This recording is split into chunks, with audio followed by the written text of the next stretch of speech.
Hello. Yo, Booth. How's it going, man? Hello. I'm good. How are you? Yeah, all good, all good.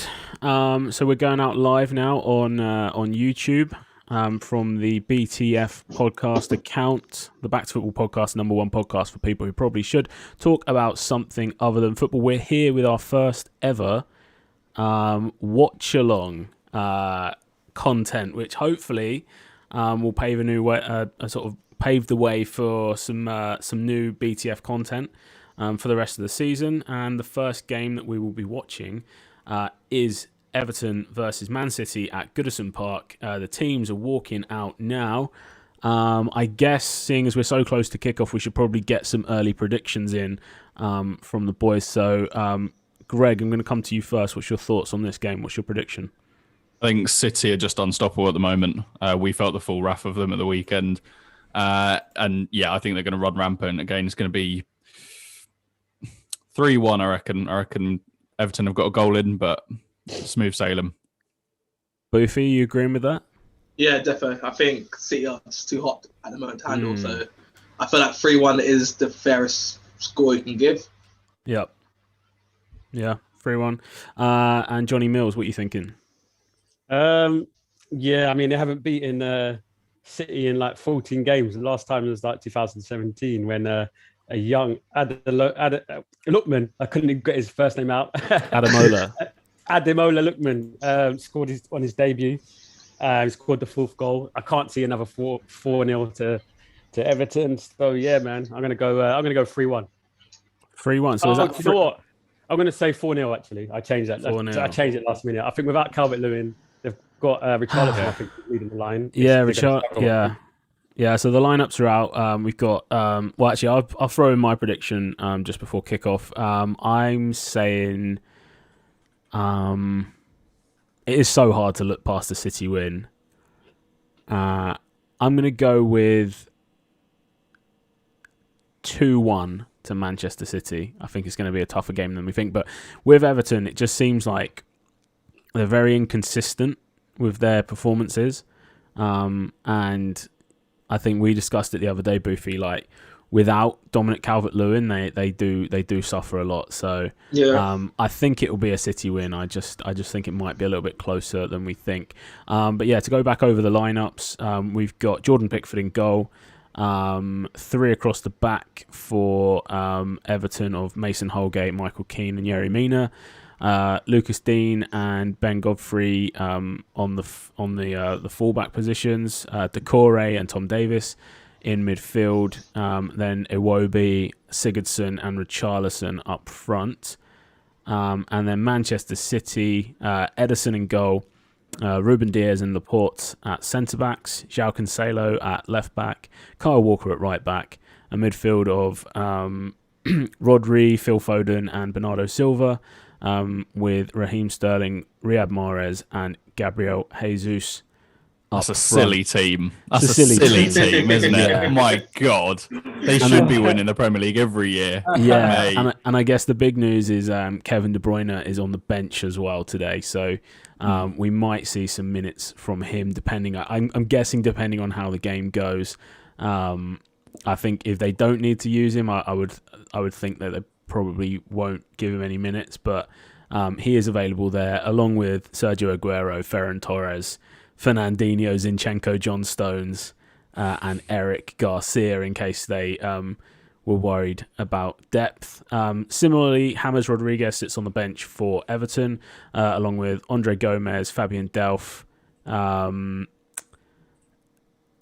else? We got Seamus Coleman and Bernard all on the bench as well.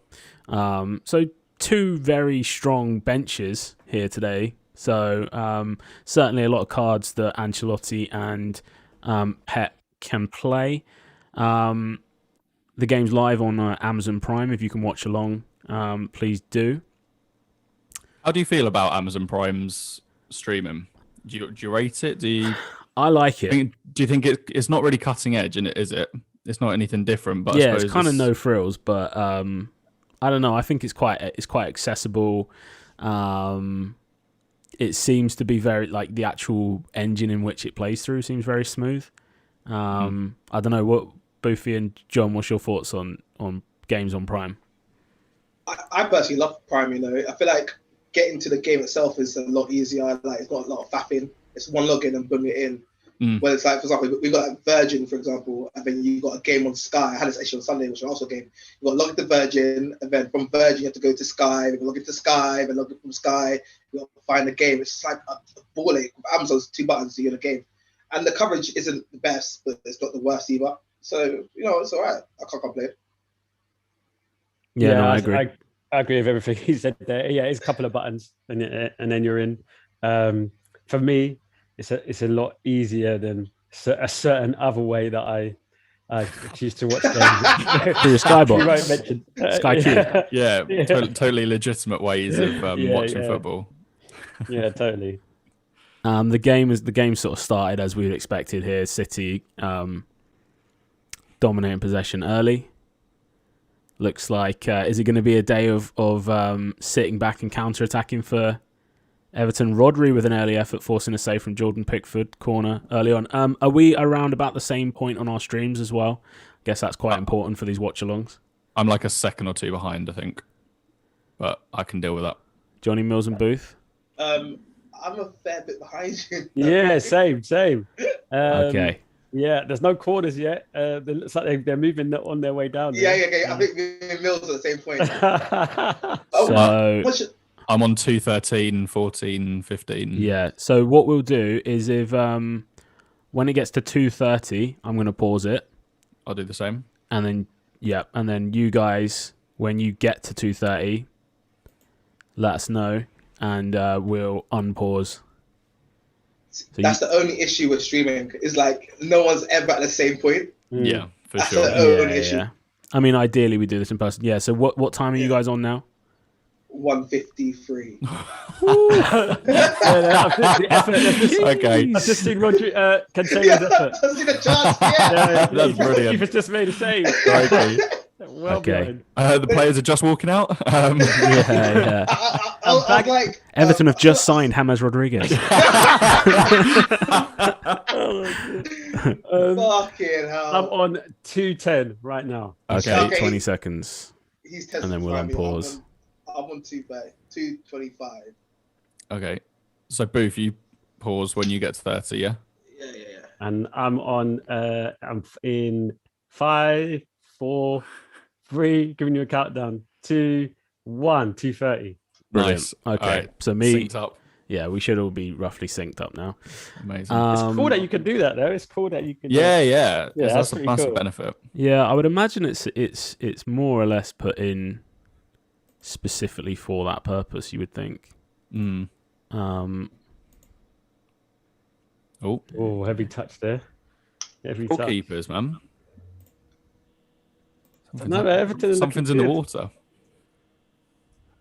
What's Everton's game plan here? Just see if we can get anything, do you think? Or what mindset will they come out with in this game for? I mean, I think they're going to try and get something from the game. I mean, but they have to. I mean, they're going to have that underdog mentality, aren't they? City have been blowing everyone away. These sort of unbeaten runs are there for the taking. They're to be got at. So I think they'll go for it. I think with Richarlison, although he is lacking in everything, good that Calvert-Lewin brings, I think he's ultra aggressive, isn't he? So he'll be definitely trying to put those John Stones under pressure. Yeah.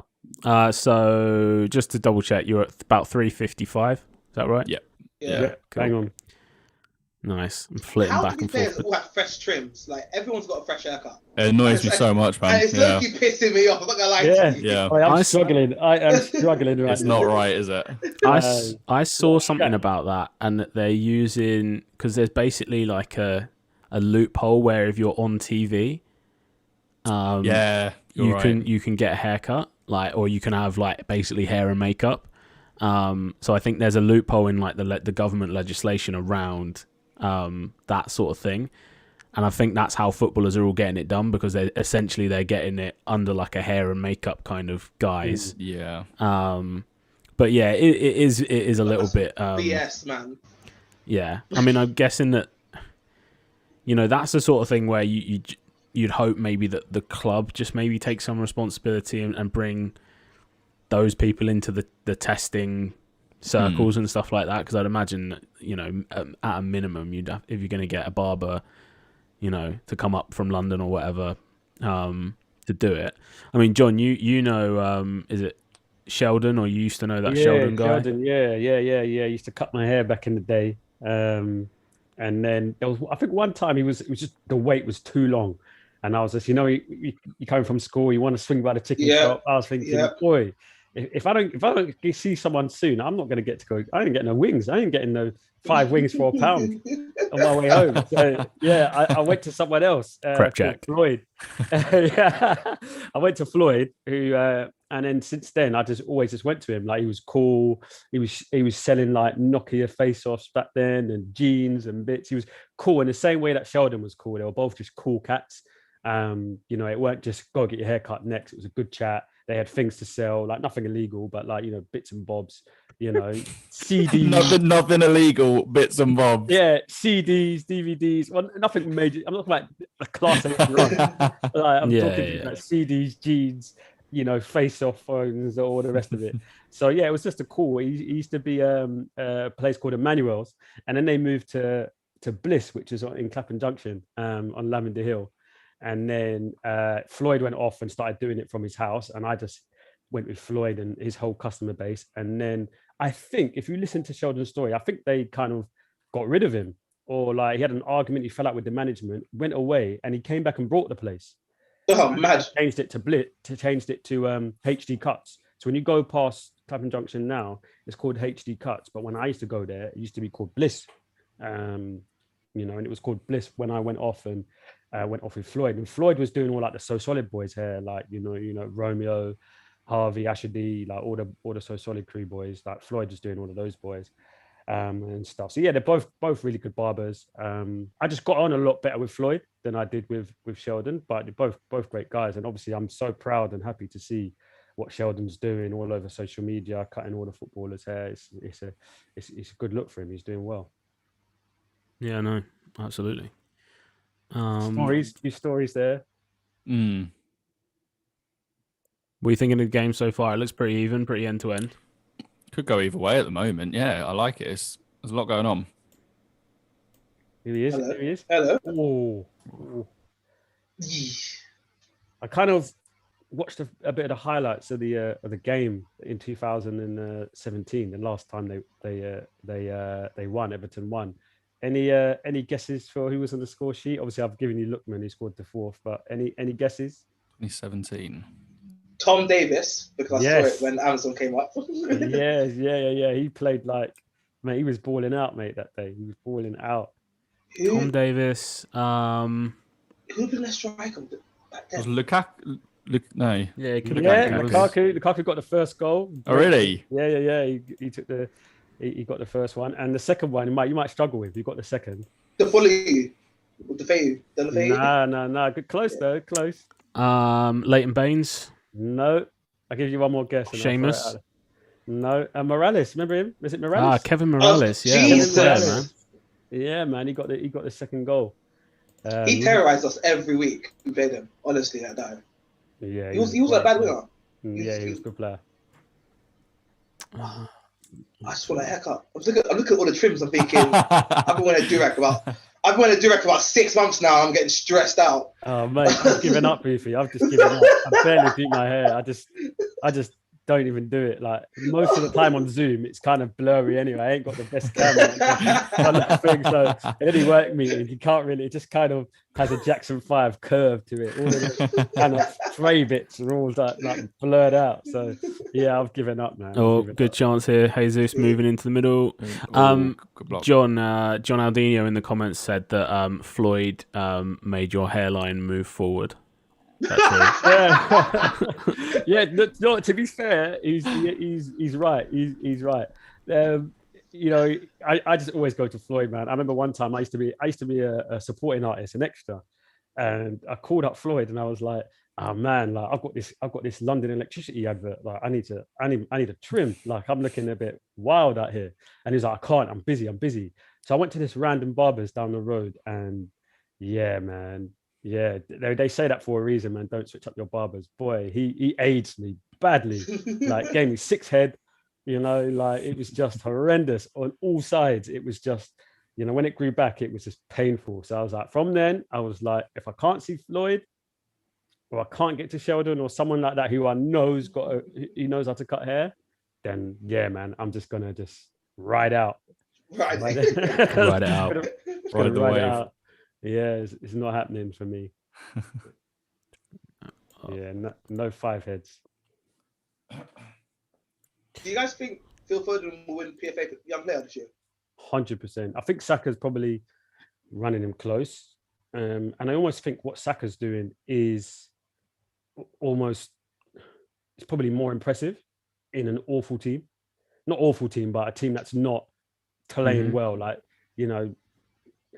Foden's got like De Bruyne around him, and he's got quality left, right, front, and center. He doesn't have to carry the team, so he's got less pressure. He can just go out there, do his thing, make mistakes, play with less pressure. Yeah, of course they've got pressure from Pep, and they want to try and win every game. But it's like if Saka doesn't play well, Arsenal doesn't win. I think it's a different pressure. So I think Foden will get it. I think he should get it. But I think anybody who thinks that Saka should get it, I wouldn't argue strongly against it. That's just my opinion, anyway. Because I mean, it's the way Foden's forced Pep's hand into. Because a lot of last season, there's a lot of talk of like, why is Foden not playing? And he seemed really reluctant to even start him or play him. But now he's like irreplaceable almost on this team. Like he's starting every week. Yeah, he's top man. Bodes well for the England. Yeah, for the Euros. We say this every year. We say this every year. I don't want to hear it anymore. No, but you know what? Yeah, I'm actually. No, John, I don't want to hear it. John, I don't want to hear it. John, I don't want to hear it. I don't want to hear it, John. Do you know why? Yeah. Okay. The only thing that's making me not is Southgate. But if he just goes, you know what? Yeah, bun this, man. I'm probably going to get sacked after this. Like I've been in this job a while. Like I don't know if I want to do another one. Let me just go all out. And he just plays Foden, Saka, Grealish, and like just one holding midfielder, and just be like, yeah, man, you lot just go do your thing. With Sterling in there and Kane, and just go for it, ultra attack. Then I think we could do bits. 4-1-5 formation. Yeah. It's a mad formation. I think we could do bits, and that's how I would attack it, because I think with those players, the amount of creativity coming from Grealish and Foden and Saka, or even if Saka's on the bench, you've got Sterling. I think we'll just be killing teams early doors. Yeah. Have we? I think we had the conversation in the group chat, but I don't think we've discussed it on the pod. What's the sort of minimum requirement for Southgate in the Euros? What keeps him his job, do you think? With this England squad and the expectation, I still think quarterfinals he wouldn't lose his job. If we lost to a good team in the quarterfinals, he's that's fine. The thing. Yeah, like I think if we went out in the group stage, then yeah, probably. Heads got to roll. Yeah, that's it. You got to go at that point. But I still think, if we met France in the quarterfinals and Mbappe turned up and does what he did last night against Barcelona, penalty shot. Is that a penalty? Oh, I don't think so. Oh, Andre Mariner's not interested, but it will go to VAR. So we'll have a look.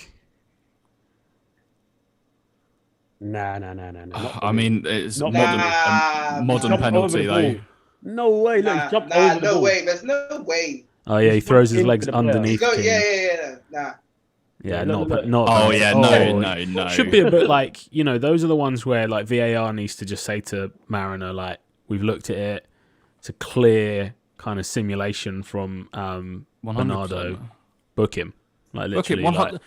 Are players getting booked for diving or simulation anymore? I swear it used to happen so often. Now it's like just not happening. No, it's not. Even the It's killing the game. Yeah, the Saka one, it wasn't a dive, I don't think. It was a coming together. They went to VAR, they checked it, and then they just a drop ball or something. Like it's like, well, it's either ridiculous. He dive or it's a penalty because he had control of the ball and there's a coming together and he's gone over. You can't just give a drop ball.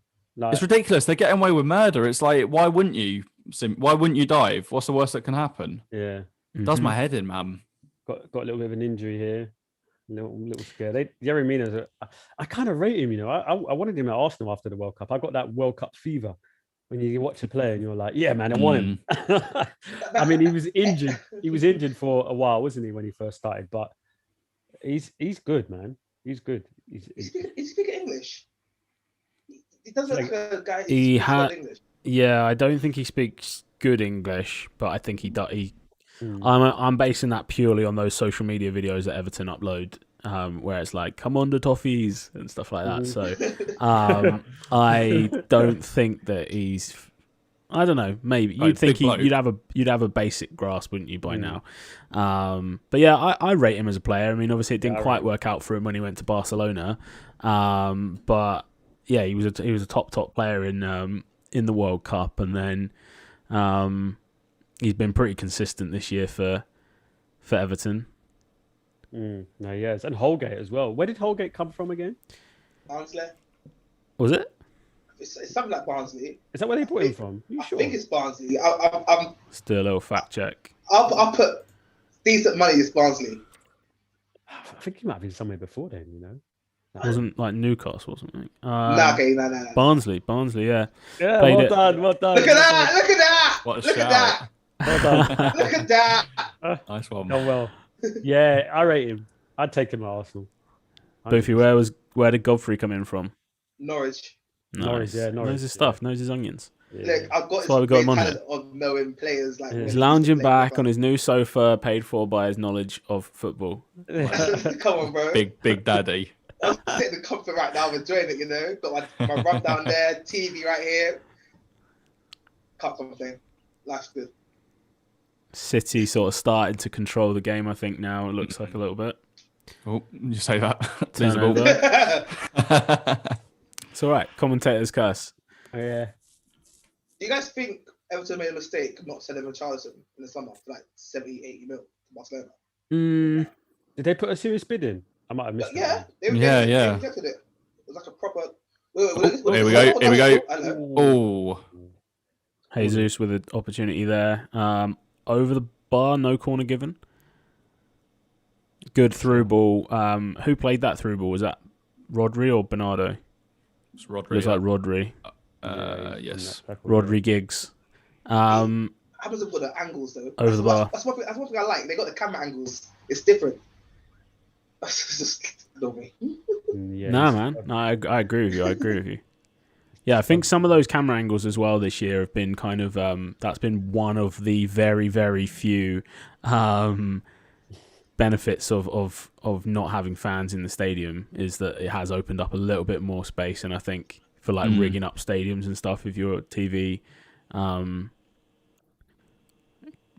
company coming in, I think you've got a bit more scope to have a few more angles. But I mean, the spider cam I think is undefeated for me. You know, the one that's like above the pitch. It's obviously been around for quite a few years now, but I just think like some of the shots you can get on that are amazing. I did love. Oh, sorry, carry on. I think you might be about to make the same point as me about the cameras that they're using in the NFL this year, and that they've started using them in the Premier League, where they have the short depth of field, and they're sort of more cinematic kind of images. I mean, they completely like. Not overuse them, but they really use them a lot in the Super Bowl this year, and I've seen them a couple of times in the Premier League for celebrations. But yeah, I love those shots. Is that what you were going to say, Greg? Yeah. I really liked the production on the Super Bowl. It felt very American, very showy, but no, it was quite visually pleasing for sure. Yeah, very, very much so. I think we'll see those a lot in the Premier League next year. Be interesting to see how it translates, because obviously NFL, from my limited understanding, is very stop and start. So it'd be interesting to see how it sort of translates. What translates to the I think at the moment, do you know what? Actually, I'm not even sure. I have seen them in the Premier League for sure. I've seen them on. I think Barcelona, like La Liga, are using them this year, and they just have, there's like the Steadicam guy on the corner flag. That's basically, I think, in football at the moment, the only people that have that type of lens, and it's mainly there for like celebrations and stuff, but it just instantly makes it look like it's the same lens. Yeah, either like FIFA or even like the documentaries, like the All or Nothing documentaries and stuff like that. It's that same aesthetic, and yeah, it looks really good. I saw a really interesting like tactical breakdown of something that City do, and I saw it this morning on YouTube, and they'll send Switch a runner in, so maybe like we'll see if we can see an example of it today, but someone like Kyle Walker will run in behind the line, but he'll try and take someone with him, and then at that point Jesus will dip in behind the centre backs who think that they're holding the offside line, but because Kyle Walker's dragged someone deeper, and apparently that's one of the things that City have been doing this year that no one's really picked up on, that's given them a lot of space in behind. So yeah, we'll see if we can pick it up, but it's clearly something that they've worked on, like a triangle that they've worked on, where as soon as Walker or Zinchenko or Rodri or whoever makes that run, Jesus is then looking for, right, I need to get in that gap between the the defensive midfielder that's followed Kyle Walker and the centre back. So yeah, we might see that tonight, hopefully. Nice. Live here It's on quite the BTF podcast. It's quite nice watching football where there's clear tactics at play. Rather than watching. Yeah, it's really refreshing. Watching last night's game made you realise like football's actually really nice when Tottenham aren't involved in it. It's cool. It's a good sport, this football. I like it.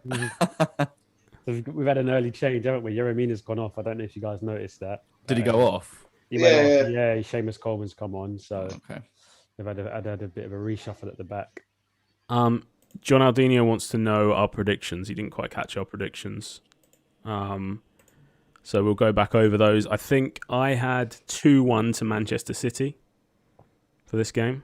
I had 4-0, but it's not looking like a 4-0 game at the moment. But I had that before kickoff for sure. Yeah. Yep. Greg? I had 3-1 City. 3-1 City, and I think Boofy had the same, yeah. Yeah. Yeah, like you say, though, it's not looking like a 4-0 game, but one goal this side of half-time, and this is going to be a very, very open game. Everton already kind of trying to play on the front foot and hit them on the break, and I think that's just not going to work well for them, is it, if they go 1-0 down? 78% possession to City so far. Yeah, the stats are crazy. Yeah, I got 79 here. Yeah, I mean it's all City. Yeah. On the stats side of things, you can see the stats on the stream as well. What's the thoughts on Sterling this year as well? Do we think, is he just consistent now? Is that no free kick? Jesus is just whack, man. He is whack. If City get Lukaku in the summer, I swear to God, they'll be unstoppable. Do you think? Yeah. I've been watching some of his games in Serie A. He's tearing it up. Better, hasn't he? Tearing it up over there, man. It's ridiculous. I think he likes he's so good at the physical side of the game, Lukaku, and that like play, because in Italy, generally a defender's gonna be right on you, and it's quite a physical battle for strikers over there. And I think like I can't think of anyone more perfectly suited to that than Lukaku, and it's kind of shown this year. I've also watched quite a few of the Milan games, and so many of their games this year they've like started poorly, gone 1 or 2 goals behind, but that team has got a real fighting spirit, and it's definitely it is a Conte team. And Lukaku's been like central to all of that. So I'm not sure they'll let him go, but do you think he'd want to come back to? I mean, City obviously is City, so. But yeah, do you think he can actually get that move?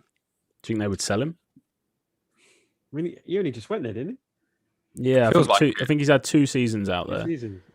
I don't know what his contract or was. 1.5. So how old How old is he now? 28, 27, I think. 27. He's 27. really young, yeah. Oh, okay. Yeah, All right, okay. he's still got years in the tank. Yeah. Money talks, isn't it? Yeah. It's simple as that. Money talks. So why not? Yeah, and I guess City will pay a lot of money for him. So does he have a Premier League title? Did he win it at Chelsea or? No, Chelsea. Don't think he won it with Everton, did he? Or West Brom. No, he definitely doesn't have, because he barely played for Chelsea, did he? No, he'd still get a medal though, wouldn't he? Yeah, but I'm not sure he was probably loaned out. Oh right, that's probably the year he was at West Brom if they did. I wonder if that would be like if money wasn't an object. Yeah. I wonder if that would be like, you know what, this will be it. Yeah, I don't know as well. Like, do we egg it up more than it is actually a thing with, say, De Bruyne? You know, De Bruyne is at Man City and De Bruyne is Belgian. Does that actually mean anything in football to players? I mean, obviously, Wolverhampton is probably the one that you might look at and go, well, actually, yeah, if you're Portuguese, you probably want to play for Wolverhampton. But City on a dangerous attack here. Go on. Jesus with a direct. Oh, it's just wash. Pickford absolutely laying out. I love Jesus' face. It's so like emotive, isn't it? His eyebrows are incredible. Doesn't he have quite narrow eyebrow? I need to see a close up, but yeah, he does have a very emotive face. I love it. Yeah. But yeah, like is that a thing? Like, you know, or is Lukaku sort of past the point where he'd be like, oh, I want to go and play on a team with other Belgians on it? Yeah. I don't know. Past that point, in my opinion. I mean, yeah, it's not like he was in Belgium for a time and then went to Italy, and then it's like, oh yeah, I want to play in the Premier League, and he's been here. Like, it didn't quite work out. He didn't win. I think he's got an FA Cup or something with Chelsea. I think medal. I just did a check. He's got an FA Cup medal with Chelsea. That's about it. But I mean, he was at United. I don't know. I mean, if he was to go anywhere, it would just be City. Really, there's nowhere else really for him to go. But yeah, I just think he'll probably just stay out there. You reckon? Yeah. I mean, it's going well. They're who's top of the league? I think Inter now top. Right. Okay. They were top this weekend. Yeah. So it's tight. Yeah. I mean, if he wins, trophies out there, then and they get Champions League next year, that's probably the one of the. I mean, they were in the Champions League this year, right? And they didn't make it through the group stage. Yeah. There was a tough game with group. Real. Did they? Yeah. They got knocked Awful out. group. Yeah. Who went through in the end then? Mönchengladbach. Oh, Mönchengladbach. Yeah, okay. Yeah. And then Inter didn't even get Europa, did they? It was Shakhtar got third. Yeah. That's crazy. Fair enough. Yellow card for Decore. If you are watching along with the game, if you've got your stream running, we are probably a minute or so behind you. We're currently all around about 28-10, 28-15, that sort of mark. Yeah. So if you are watching on Amazon Prime Video, you can pause the video and then try and sync it up with ours. So yeah, we reckon we're probably about a minute behind the actual stream. John Aldino saying Conte is always poor in the Champions League. Is that verified? Has he never really progressed too far? I don't know too much about that. Strange as well, isn't it? Some managers are better league managers than they are. In European tournaments. I mean, what does that speak to? Unai Emery would be the one that comes to mind. Like the being able to pump them up short term, the not got the longevity for a league. What does that speak to your qualities as a manager? Do you think? I would suggest that it's you probably need to be tactically very good at breaking down one team. And drilling your players to play against one particular team. I think the league requires you need to have a game plan that sort of bridges all of the teams and then maybe adjust that slightly per game. Right. Whereas I think at least with a cup, you can go, right, we've got 180 minutes of playing Porto, or 210 minutes or 200, whatever it is. Yeah, 10 minutes with extra time. This is exactly what we're going to do, and this is how we're going to break them down. A league, I don't know, like you can't really. I mean, I don't know. Like John's got probably the most managerial expertise in this stream, but John, would you sort of agree with that being good in cups, maybe against the league, that's more what would drive that? Yeah, I think just cup competitions is a little bit more like, anything can happen sort of thing, and it's just a different mentality. You could lose a league game, but then things could fall in your favor the next week. You win, and then a surprise happens when someone else drops points, and you're right back in it. Whereas obviously, if you slip up in a cup, you get it tactically wrong, then obviously you're out. There's no next week for recompense. There's nothing. So I think you've just got to try. You have to be somebody that gets it right more than most in terms of your tactics. That's just my opinion. I mean, me personally, I'm more of a tournament manager. I think John Ardini will tell you, man, like in the summer tournaments, man, my teams always seem to come alive. Ball. I don't know whether it's me. Oh, yeah, that was close. But yeah, we've won a lot of cups, like Woking FC tournament, Bracknell Town.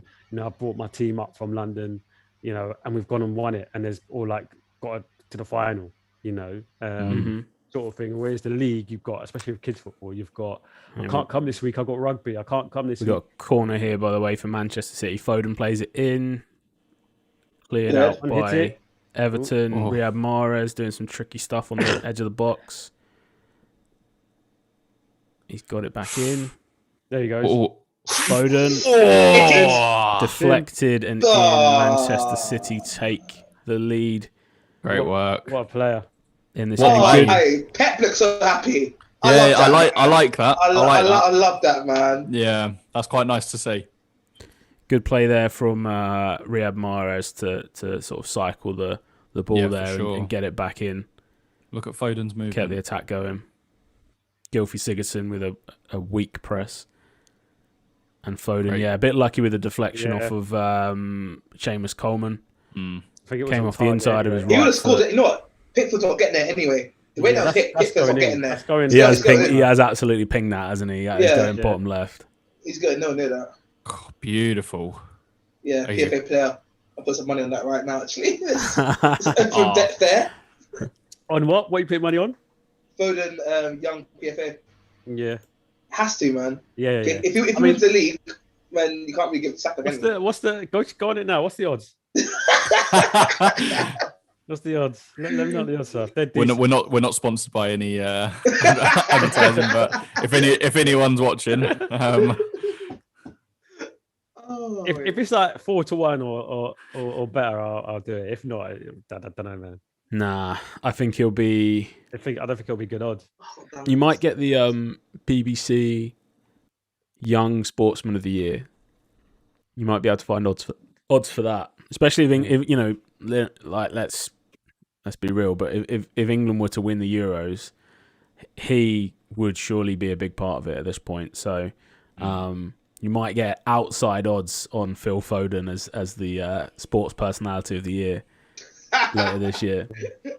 If you're feeling wild. Yeah.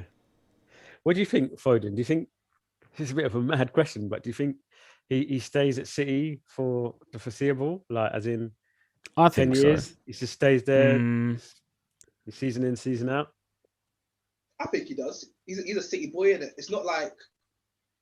Thing is, so the best way I can compare it to is Harry Kane at Tottenham, is where, like, Kane, okay, he's a Tottenham boy through and through-ish, but because he's not winning titles, like, everyone thinks that, he could move on. But when you're at City, you're always in the race for a title, you know what I'm saying? So there's nothing better than winning a title at your home team. So I don't think he goes anywhere. Unless they say we don't want you anymore, I would see why not. Yeah, and he's obviously got his age on his side, so I think that they are going to eventually build a team around him. And I think, we're awful cross. Wobie. Also, like business. him being at City, and being a Manchester kid, and all of this stuff, like, it really does kind of narrow down the teams that can traditionally poach a player like Foden. And I think we've seen, we saw last night Barcelona are not the team they were. They're certainly financially nowhere near the powerhouse that they were maybe 5 to 15 years ago. Real Madrid also not in a particularly great spot right now. And then City kind of probably unlikely to sell to a Chelsea or especially Man United. So I think Foden kind of does meet the criteria of someone that is probably just going to stay at City. Not tall enough. Unless something happens, unless he's not tall enough there to make that header. I could have scored that, lads. Just saying, absolute power header. But yeah, who buys Phil Foden for how 100 much? million or whatever?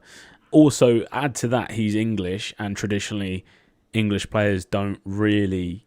I know maybe going back a few years, and the elite ones maybe have gone to Spanish clubs and back in the 90s and stuff, people went to Italy, but generally English players, once they're established English players, they don't really make moves out of the country anymore. I know there's been a buck in the trend for people maybe at Foden's age to go to Germany, and your sort of Jude Bellinghams and Jadon Sancho and etc. But I could see him. I think there's so many things that just suggest that he's what City are going to build around for the next 10 years. That's a foul. Did look like a foul. I think he's played advantage. Ball in from Digne. Oh, Richarlison almost winning the header. Gylfi Sigurdsson keeps it in. Iwobi is going to... See, look how many City boys there are. Space here in the box. Chipped in. Should be... Handball. I thought it was handball, but they're going to look at it. Richarlison is celebrating. That'll be looked at.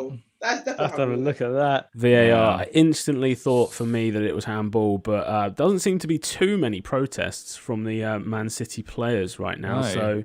So looking like the goal right place, will right time. Stand. Thoughts quickly on Richarlison's lid? His haircut? It screams Brazilian. He's onside. Oh no, he's fine off his knee. Off his knee. Mad! Off his knee and then onto the post. Yeah. So he's just scored with his back to goal. No. Cool, look at that. Oh my days. Oh my days. What kind of bullshit? Love that. Amazing. That is very lucky. Yeah, no real protest there. It definitely wasn't handball. Ricochet. A few seconds before that, I was saying, look how many City players are in the box. There's no way anything happens here. There you go. Need a stroke of luck. Yeah. 1-1. Game on. Game my, on. My 3-1's on. Yeah. Yeah. My 2-1 as well is still in a good position. I'm feeling good about it. I am well out of the race. John's out the race. Yeah. Not 2-2, John? No, not this time. Yeah, 2-2. John Miller 2-2. Thoughts on Iwobi? Boofy and John as what'd you say? Iwobi. Iwobi. Alex Iwobi. Very made in Chelsea of you, Dan. Yeah. Iwobae. Thoughts on it? Yeah. I don't miss him. I don't miss him. You know what I mean? Like, we got 35 mil, rising to 40 mil for him. That's just a fucking steal. You know what I mean? Like, he worked hard. Don't get me wrong, but he just lacked that certain touch. Good shot there from Foden. Unlucky. He lacks that certain bit of finesse to a game which Saka has. So yeah, Saka's definitely an upgrade massive upgrade. So in wide areas. He's a good player, though. Don't get me wrong, but yeah, nothing special. He came through. He didn't I remember where his sort of breakthrough season. I remember he scored a really good goal against Palace. You know, and you know, people were talking about him. You know, I just don't think he delivered. Oh, Blimey. Chance here. yeah, he just hasn't. He replays just back. never delivered at Arsenal, and I don't think it was because of Arsenal's poor team, Giroud's and you know, and Sanchez is like not giving him the ball and that. I just think because he's come to Everton and he's not like he's a key player. Oh, So yeah, he's just not levels. Yeah, it's just a book standard mid-table girl. His trim is dead, by the way, Richarlison's. Yeah, he always has terrible trims, man. Always. it doesn't look neat. That's the thing. It doesn't fit his head, does it really, as well? Brazilian. But yeah. barbers, so. Yeah, he's got Ronaldo's 2002 barber working for him. Slippy pitch. I've seen a lot of players slipping and falling over. That's my analysis. Nice. No, it's good analysis, mate. It's good analysis. Ball into the middle. The core. So yeah, Everton ending the half well here. Do we think this is going to go in at 1-1, or is there going to be a goal? It's a flippant prediction. I think someone's going to score before half time. I'm going to go out and say it. I think. What's he giving there? Nothing either way. Richarlison's not happy about it. There's a big lump of grass on. Who is that? No, Bernardo. Is that Laporte? It's one of the centre backs. Oh yeah, Laporte. Yeah, Laporte. Yeah, I mean, He got moved too easy though, man. You're a centre half, mate. Richarlison throwing a bit of an arm in there, but I don't think there was anything too untoward there. Probably Richarlison in the wrong there, I think. What is this little graphic? Oh man, there's no way. Fronting, yeah. Not with that hair. You can't have that confidence with that haircut, mate. There's no way. That ball in from naughty Iwobi shouldn't have split those two, Sterling and Bernardo. But that one there from Coleman was disgusting. There, Not Bernardo. Bernardo big. Silva, Wow. Does he have the right to celebrate the goal like that when it just ricochets off the post and back onto his leg? I don't know, man. A goal's a goal, no matter how they get in. My opinion, Right, striker's mentality. Yeah, man. You got to celebrate. Always. Yes, man. Do you think we'll finish this season with no fans in the stadium? Ooh. Just to we'll only touch on it. We won't go too deep into it. But do you think that this will be the season where there were fans for 3, 4, 5, 10 of the games, mate? What would be good is if it was like the FA Cup final or something. You know, Carabao Cup final they're looking at. Are they? Likes the Carabao Cup. Then. Do you think that early? When does the Carabao Cup final? No, they've moved it to April 25th. April. Yeah, April 25th. I don't think so, mate. I don't think that's happening. Yeah. No way. Thing is, though, with Wembley... Sorry, go on, Dan. With Wembley, it's a little bit easier because you could have, 5,000 fans each. It's the getting in and out, though, isn't it? And the tube station. That's what it is, yeah. I think we'll still probably be in some form of lockdown then. You reckon? Yeah. Do you know have you seen during all this? Oh, chance here. No, cleared out. They've changed Wembley Way during COVID lockdown. Those ramps, the big ramps that went from Wembley Park tube station all the way up to the stadium. Yeah. Yeah. Those have been swapped out, I think, for stepped access now or something like that. Oh, really? Yeah, which is quite a significant because they were relatively iconic in when you went to Wembley. It was always the picture that everyone takes coming out of the tube station. But yeah, I think it's there's definitely a reason for it. It might be that they've changed the actual because it had to have road access underneath. And I think they might have changed that so they didn't need the ramps anymore. There's something I'll find out, but yeah, it's going to be quite a big change for when you actually do eventually go back to Wembley for a game. It's going to look completely different along there. Wow, interesting. Doesn't look like we're going to get the goal that I predicted for the end of this first half. No, but Everton should be happy with Richarlison's got to get a booking for that. Oh, naughty. He's absolutely levered the ball. Naughty. Bit petulant, isn't he? Yeah, I told you, man. There we go. He does speak some English. Aggressive 99. He's spiky as well. That haircut. Hyper. Bro, come on. That's a He's hard probably fade. not even finished. Like, he probably got too aggressive. He was like, "Oh, it's taking too long." That's I ain't done the fade yet. Like, Tolerant, like it's a Photoshop reference, but the tolerance is set at 0 for that, Greg, for the mix. No feathering. No feathering at all on that haircut. Ooh. Oh, what a touch. Just Bernard Bernard spins. Luca Dean or Digne? Digne. Luca Digne. I got Digne. Can't say Dean, man. He's not. Dean, like he's from Sunderland. Yeah, like I couldn't think of a place. It's French, isn't he? like French, give him that Phil pizzazz. Bardley's mate or something. Oh, no. Bit of a bubble ball there. 2 minutes of added time to the half. Approaching the 46th. What's the odds of Richarlison getting? The 47th minute. I think it's quite high because what you can do is like get a little pinch, little niggle here, little niggle there. Yeah, man. He might just be. I might go in for an early bath. I will bring on Josh King. Josh what? I'm surprised. I mean, he hasn't had more game time. Oh, what a touch by Moraes. Is Calvert-Lewin out through injury? Yeah. Mm-hmm. Okay. Oh yeah, Spurs game, wasn't it? He got injured. Have you guys seen that Henry spoken to Bournemouth today about potential job there? Yeah, interesting. How do you feel about that, John? I only caught a little bit of it. I had to run out to the shops. Good tackle, Tom Davis. For the cat. 5 o'clock, and I heard it on TalkSport. I didn't see it before. How would you feel about that?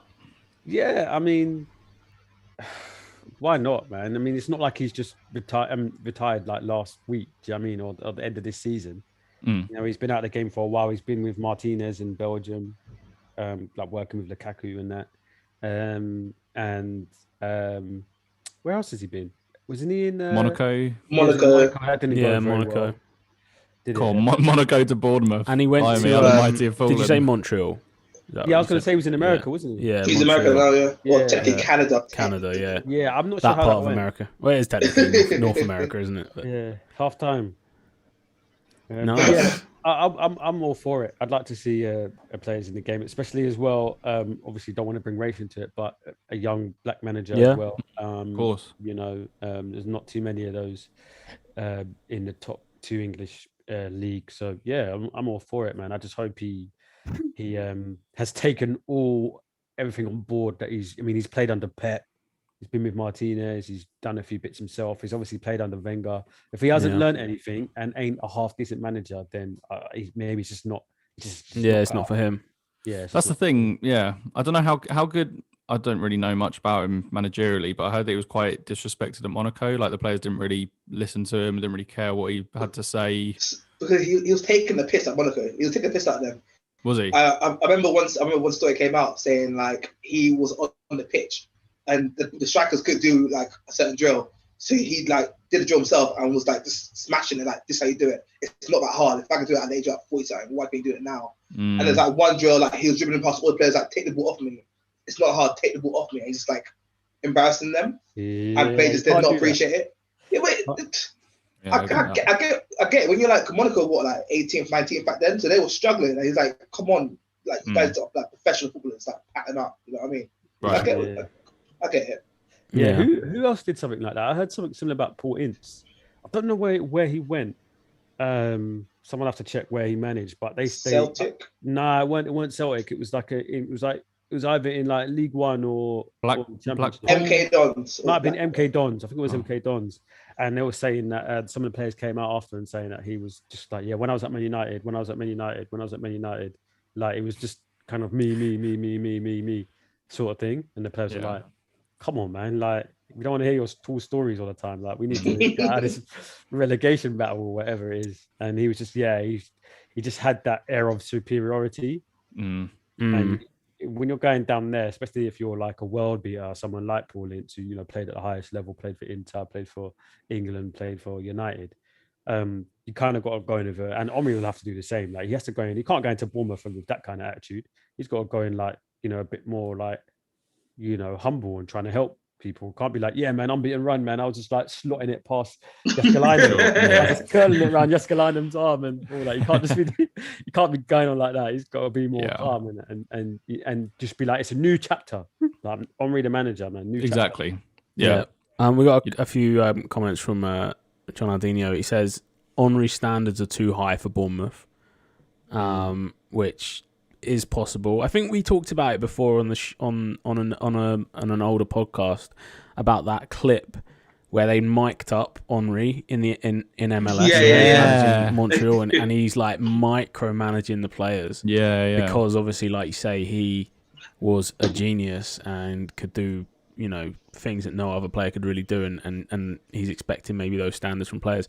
But he's also said, have you seen the press conference where the player got up and didn't tuck his chair in? And Henry makes him walk back. But that's just I rate that though. Yeah, that's it's class. It's manners. It's the way you carry yourself. But yeah, I guess if you're a prima donna footballer on, I don't know, like even the younger players in the team now, like 30 plus K a week, £1 million contracts a year, you probably don't like being embarrassed in front of a bunch of journalists,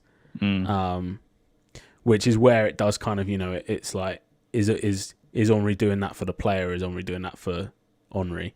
Yeah. Is the question, and it's probably it's one of those where probably back when Henry was a youngster, that was the sort of thing. That was how you learn. Someone would embarrass you in front of older people, and you'd never do that again. Whereas, like, I don't know whether that washes as much in the social media era. That player's probably like, he just made me look a right tit, and that's going to be online forever now. Yeah. So I don't know. It's a one that you have to sort of ride that line. But I don't think he'd be the right fit for Bournemouth. No, me either. I didn't even know about the link. But I just don't see it.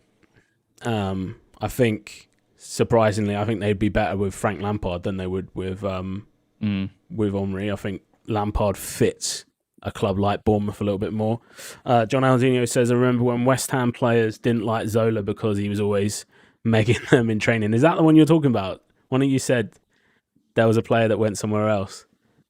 I think maybe it was a Paul Ince example that you used. But yeah, apparently Zola, when he was manager, was always megging players. Yeah, no, you can't be doing that, especially if you're a high-level player. You can't. It's a violation, isn't it? It's a violation, man. I would be, if I was in goal, right, and you had Zola at age 45 just putting top bins against me each week, I'm like, yo, bun this, bro. Give me the transfer, let me get out of here, because I've got my ego cannot take this. It's embarrassing, man. Yeah, ego is big these days. I think Dan hit 100% with social media, and you got not to pick on fluky goal, man. That's such a shit goal. The more we look at it, more like fucking hell, man. But fair play to him, man. He's right place, right time, isn't it? I didn't think he would score today. He's got his goal. So the fact that he initially missed it and then the post helped him out. Gylfi Sigurdsson was there on the post. To be fair, Greg said, I don't know if it was Greg or Dan, said celebrating. Yeah, that kind of, you can't be jumping and punching in the air, man. You just kind of got to jog away and cuddle your players, cuddle your teammates. You can't be punching in the air like you just. Oh, look who's in the studio, by the way. We're talking about. Is that why you brought up Bournemouth? Nah. I just thought, no, I don't know why Jack Wilshere's going through my mind. I was like, Jack Wilshere. I was like, oh my God, Thierry Henry. Like, Henry coaching Jack Wilshere. I'm here for that. Yeah, that's not a bad link, to be fair, those two. Yeah, and I think I don't know. I agree with you that it's not the right fit, but, he's got Jack Wilshere there. He'd do well to go in and try and get him on side. And I don't know, man. I'm hopeful for him. I hope he's learnt his lesson and he ain't going to go there and start doing mad tricks and nutsing people and that. He's just going to go there and just do well, because he's got an opportunity now as well. I'd said it before, about the, ethnic minorities. He's got an opportunity to go in there and just not mess it up, man. Just, at least steady the ship. I'm not entirely sure where they are in the championship. They're at 6, I think. Last one checked. So they're in the playoffs. They're in the mix. So the shot that I can't remember what the guy's name Bring was. it up. The manager. There's a shot that he got sacked. What was it? I think because they thought they'd be higher up. Who was the? Who got sacked? I think it was Howe's number 2. I can't remember his name. I think it was Howe's number 2. Why? Huh? No, don't worry. I said Howe's number 2. His name is Why. Oh, you're an idiot. That went straight in my head. I was like, what? Yeah, his full number 2 came number 1. Yeah, they're 6th. Yeah, so they're in about it. Yeah, man, he's got to get into the playoffs really, and if they don't make it, then you can go again next season. Try and win the league. If they're 6th, they've got a good squad there. When Lampard went to Derby, he had no experience. You couldn't say that he's fit for Derby. You've never managed before, so in the Championship you have to take risks. I think because it's a lot of the reward is bigger than the sacrifice. You know what I mean? Like it's massive in the Premier League. Yeah, I should watch the Championship more. It's a crazy league. I remember it's jokes to watch. Oh my gosh, it's hilarious to watch. Always got my accumulators wrong. Like I'd be like, right there, this team's unbeaten the last 3 games. They're playing QPR that are rooted to the bottom. Yeah, they'll win. And then I checked that later, and they've got battered 3-0. Yeah. QPR, like what? Yeah, Bournemouth are playing at the moment. Actually, they're 1-0 up at half time against Rotherham. Philip Billing with the goal. We should actually check in with the Champions League scores as well. Surprise result at the moment. 54 minutes into the Porto Juventus game, and the Portuguese club with a 2-0 lead in that game. Early goal scored by Taremi. And then Marega scoring on 46 minutes as well. And then Borussia Dortmund winning away in Seville 3-1 at the moment. Goals scored by Suso got the early goal to put Sevilla up 1-0. Then Dahoud scored for Dortmund to level it. And then the man himself, Erling Haaland, scored on 27 minutes and 43 minutes, assisted by Jadon Sancho and then Marco Reus to put Dortmund 3-1 up. Dortmund with a bit of an outside chance, do you think, this year of winning the Champions League? They got the star power in there, surely, as much as anyone else has. I don't think so, because in the league they can't. They just keep dropping silly points because they can't defend.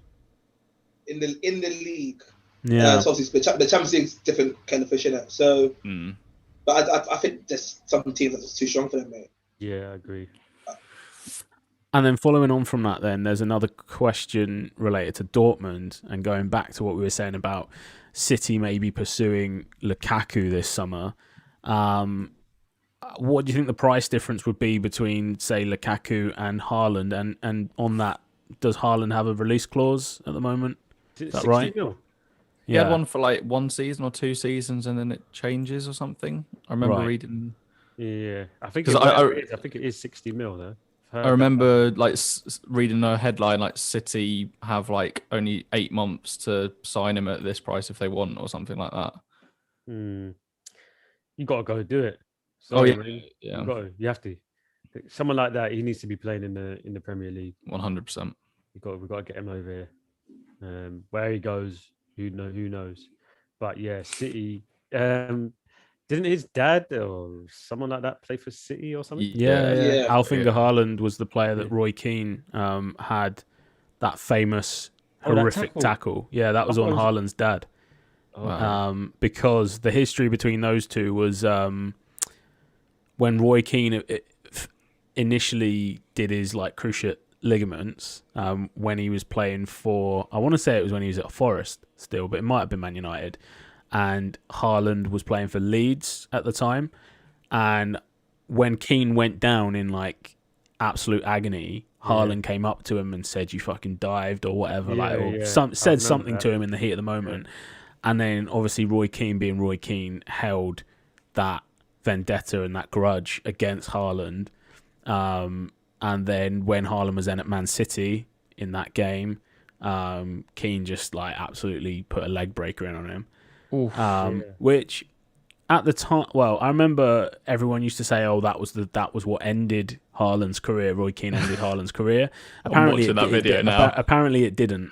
But obviously, Keane tackled him, got sent off, and then as he's going off, he says something to him like, "Yeah, whatever, like you deserve that." And then obviously after that, Roy Keane put his autobiography out and said, "I wanted to hurt him that day," and all this stuff.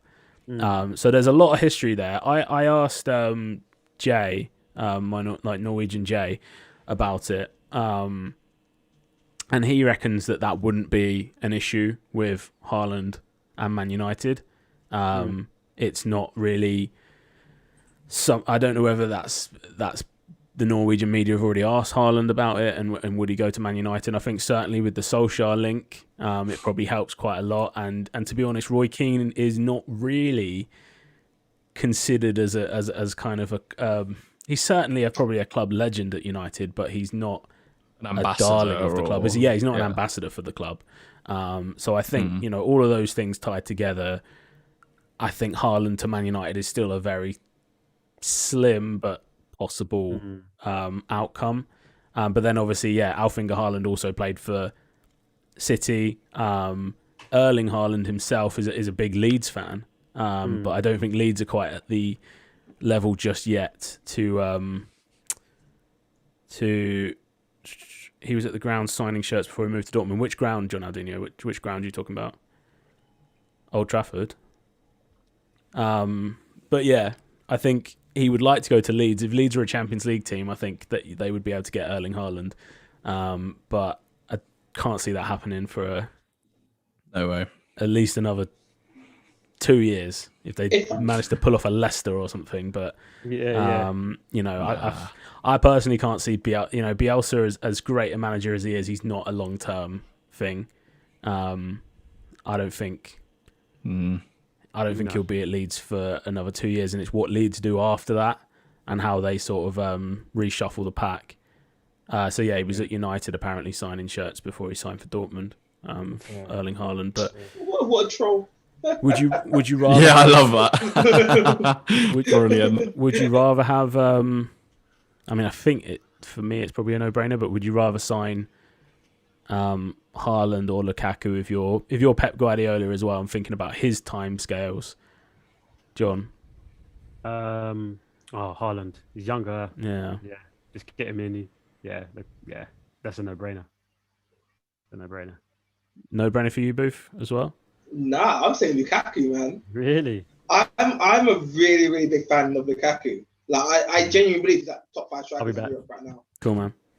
I genuinely believe he's top 5 strikers in Europe. Yeah, and I think the argument as well that you can say for that is that Haaland has not yet played in the Premier League, and obviously Lukaku made his name really in the Premier League. I know he was Anderlecht as like a 17-year-old, but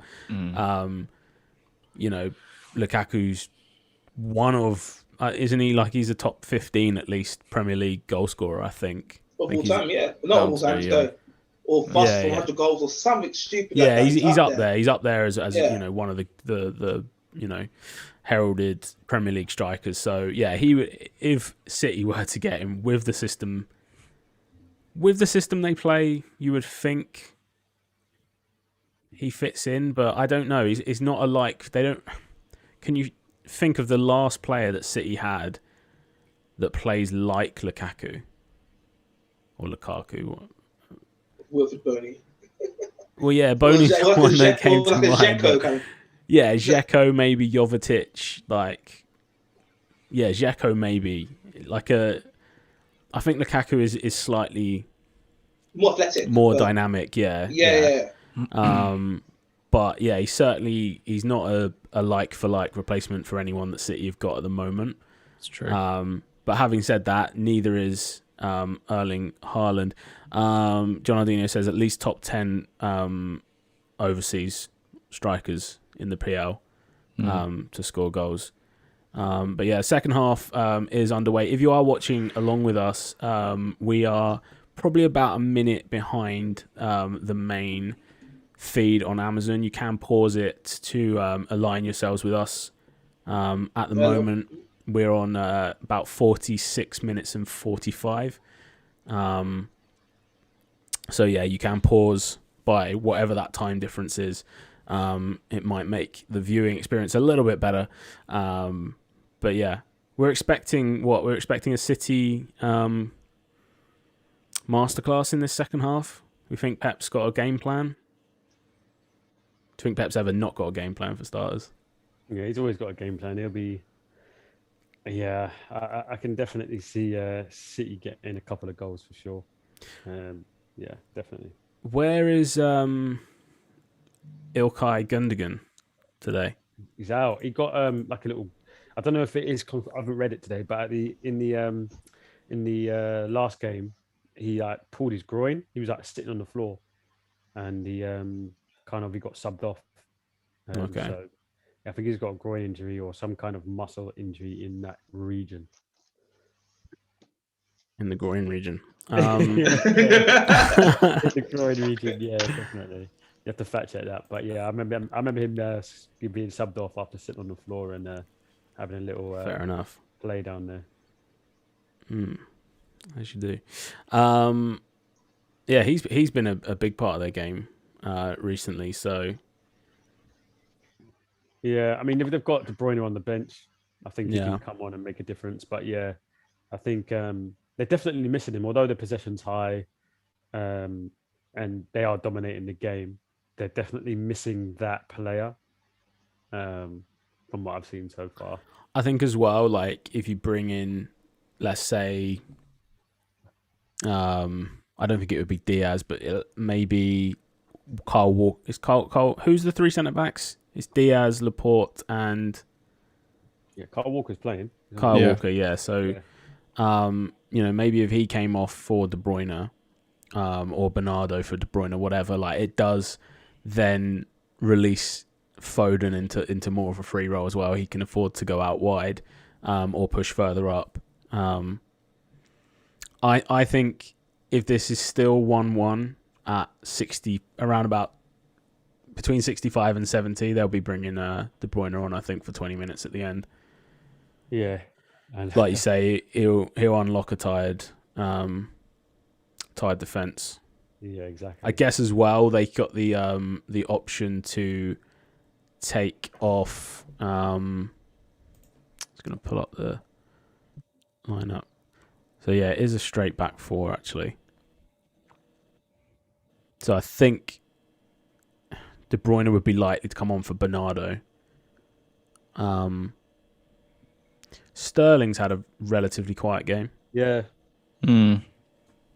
Yeah, he hasn't been on the ball much.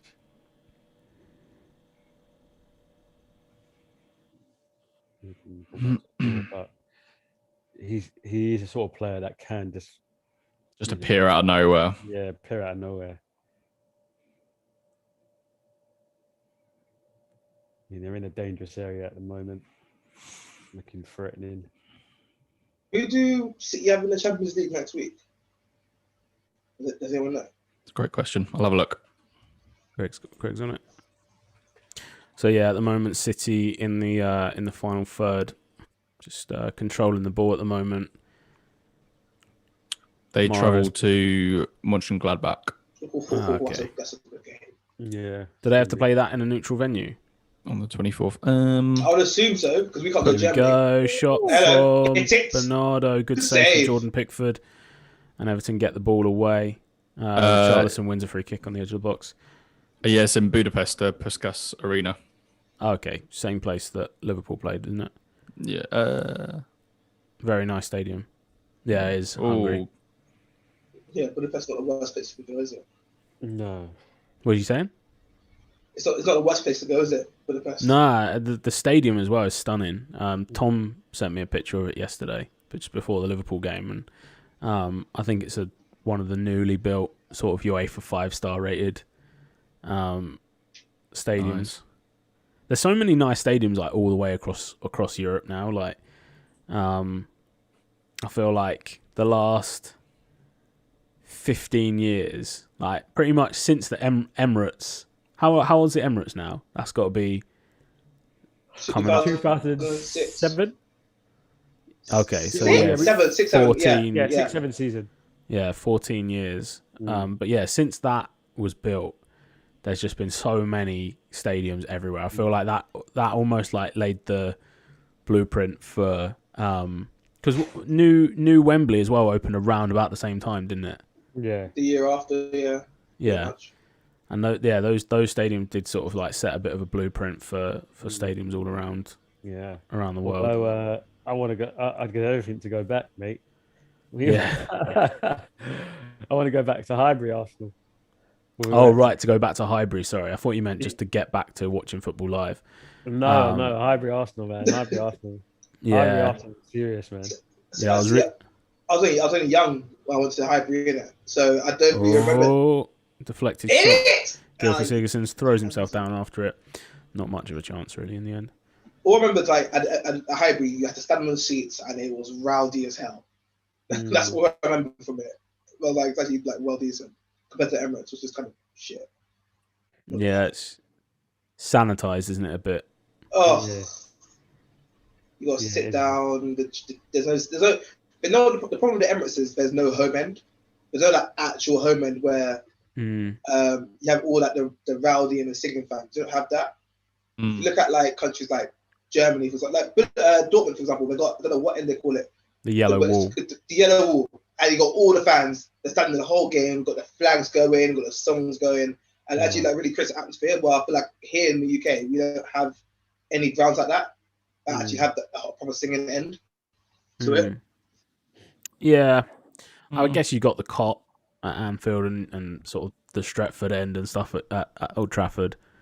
But yeah, it's not quite the same. I agree, and especially somewhere like the Emirates where it is just a seamless bowl, isn't it, all the way round? Greg's thinking toilet bowl. Yeah. But yeah, it does. You know what you gain in kind of comfort and luxury, you do lose maybe a little bit in atmosphere. Apparently, the Spurs stadium's meant to have meant to retain quite a good atmosphere, but I don't know, not at the moment. Yeah, no, I know because one end I think of that Spurs stadium is a flat banked. Yeah, it's stand, gorgeous, isn't it? It's not tiered. Yeah. Which I think that was specifically the idea. Yeah. But the thing with that is you can't then poor kick. And kind of, I think Crystal Palace had some problems with it. You can't specifically sell tickets in an area to rowdy people, just because you want an atmosphere. Like if Joe Bloggs and his 3 kids wants to buy a season ticket in that stand. Oh, Jesus with a chance. He's absolutely skied it. Absolutely skied it. You can't say, you can't have those seats. And Crystal Palace have probably come closest in the Premier League to cultivating like a really good European style atmosphere with the Holmesdale Ultras. And even then, they then had some trouble because I think they wanted to move from the corner to behind the goal, and in doing so, it was like these people that have been sitting there for 20 years or whatever, wanted compensation to be kind of displaced to a different part of the stand, and it is it's very much like there has to be a trade-off between what people consider as like luxury and their freedom of choice and stuff and an atmosphere, because an atmosphere doesn't just happen when you open up ticket sales to whoever wants to buy a ticket. Right. The bidder with the highest money or whatever the Premier League really is these days. But yeah, I don't know. I'd still take a dead Emirates atmosphere over the fake crowd noise that we get on these games. Yeah. If I get the opportunity to watch it with no crowd noise, I've taken it every day. It's also nice to hear the players. I love that. But yeah, man, I love that. When you hear the gaffer screaming and shouting on the sideline, it feels a bit more real. You know what I mean? Yeah, no, definitely.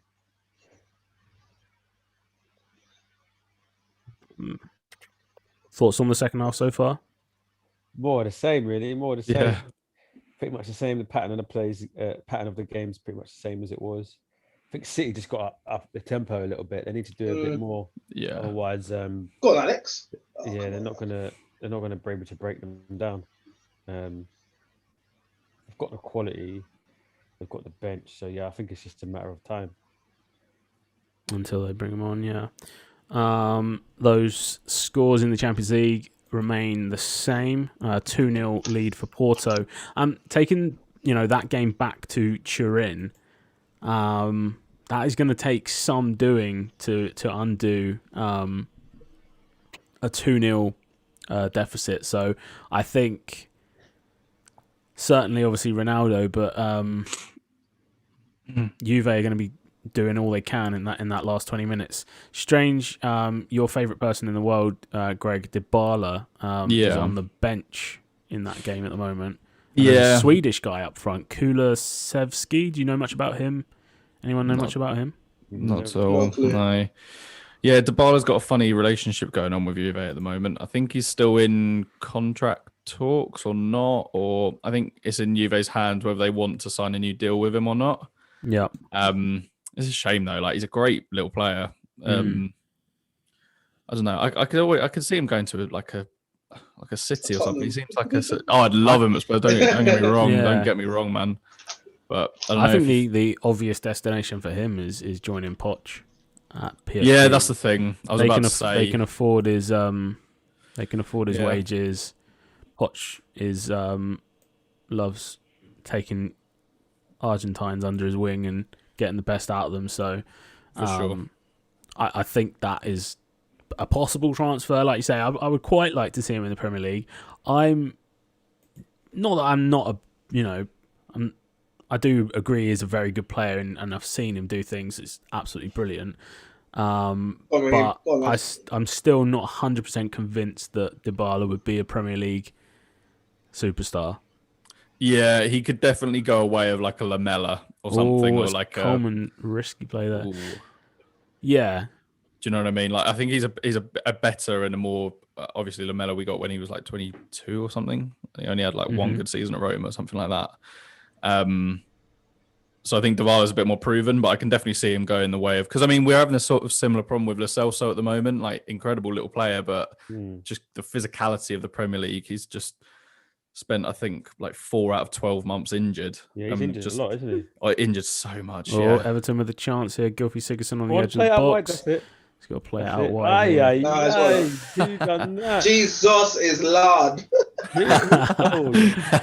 Luca Digne absolutely fluffing his lines there. Okay, for that he is now Luca Dean. That's a Luca Dean move. Yeah. Luca Dean, that's his name now. That's a Luca Dean. There's no flair with that. He had so much time. Charleston was offside as a slight consolation. Maybe that's what he saw and purposely looped it up into the air just to save Richarlison the embarrassment. Did Everton roll the dice and bring on James Rodriguez? Would he have any impact in this kind of game, or is it maybe not the one for him? Another corner. I don't think it's the one for him. I think pace is quick. I think he's good when Everton are the favourites. Okay. And they're going to dominate the possession, or it's 50-50. I think in a game like this, you don't want him like switching off and not picking up his man, and someone running off the back of him, and And it's not even particularly that they're lacking creativity or anything. It's just that they need to be able to keep up with City. Like, and Rodriguez doesn't offer that.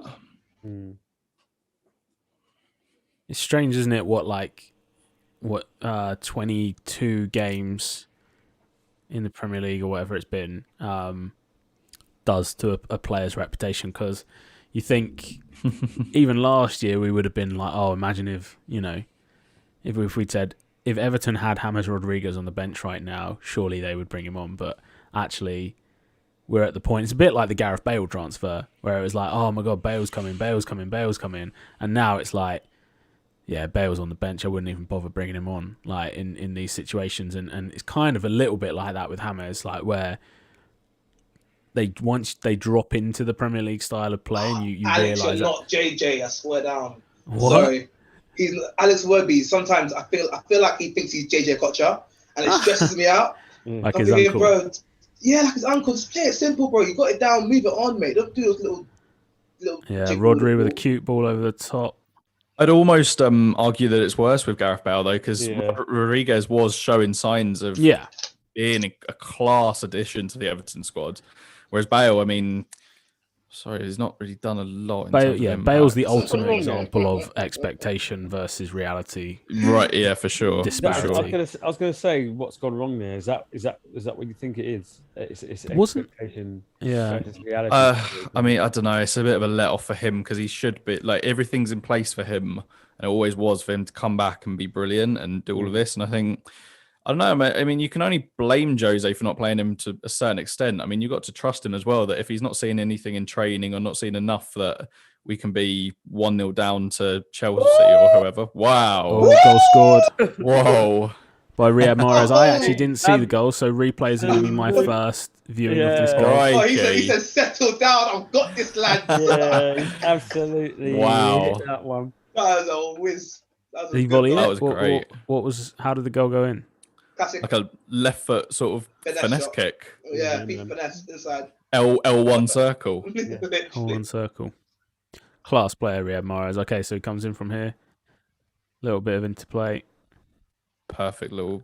Oh, right, he's there. Oh, a lovely shot. Yeah, right in the corner, off the post and in. Yeah. Yeah, you don't say those. It's a great goal. Fair enough. City take the lead 2-1, and hopefully we'll just see 27 minutes of keep ball, and Dan's prediction will be locked in for the inaugural watch along on the BTF YouTube channel. There needs to be a tally. Hit subscribe and like. Hit like and subscribe. Yeah. Liking the video actually really helps out. So if you guys could do that, that'd be absolutely brilliant. Thank you so much. Yeah, I could do that actually right now. Sweet as there you go. One locked in. Yeah. Greg was actually just talking to us. Yeah. Oh, yeah, you three. Yeah. I'll give it a down. Wait, are we live?